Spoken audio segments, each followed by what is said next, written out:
इथे पहा चेंडू पूल केला, येणार आहे ब्युटीफुल आणि सक्सेसफुल षटकार 6 धावा.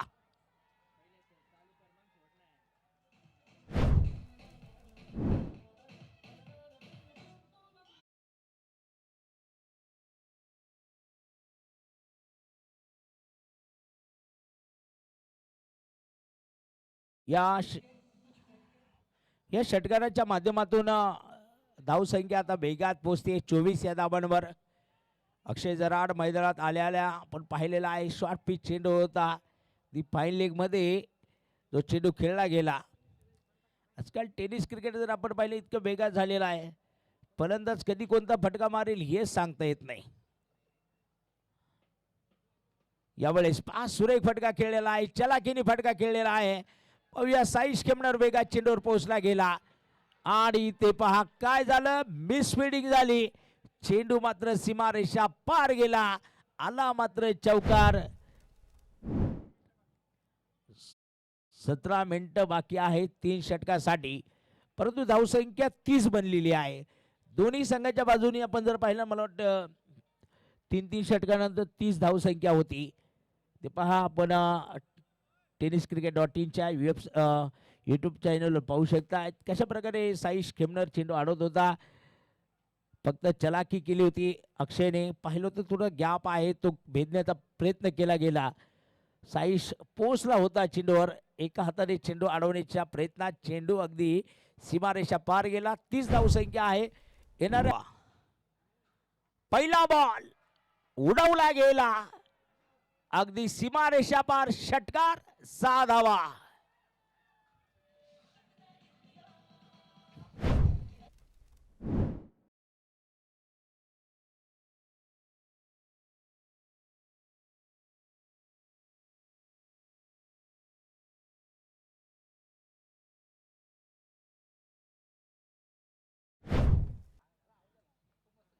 अक्षय जराड पुन्हा एकदा फाईन लेग क्षेत्रात षटकार खेचताना आपल्याला पाहायला मिळत आहे. 6 धावा.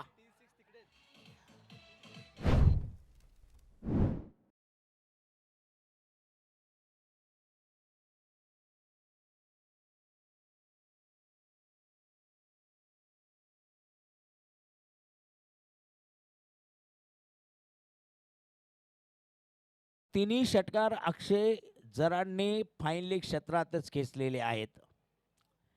षटकाराने जरूर समीकरण बदलेल. 8 चेंडू आहेत, 8 चेंडूंमध्ये 17 धावांची आवश्यकता आहे. यावेळेस एशना कव्हर मधून चेंडू खेळलेला आहे. 1 बाउंड चेंडू फरार, आला चौकार. 4 धावा.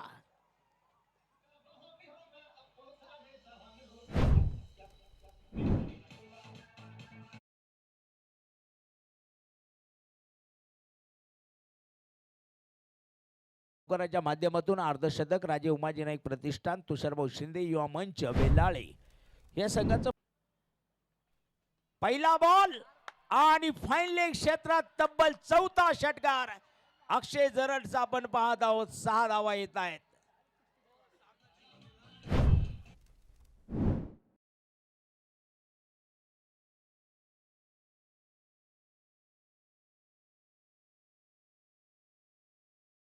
आणि संघमालक राजे उमाजी नाईक प्रतिष्ठान, तुषारभाऊ शिंदे युवा मंच विलाळे, सचिनजी जेडगुले.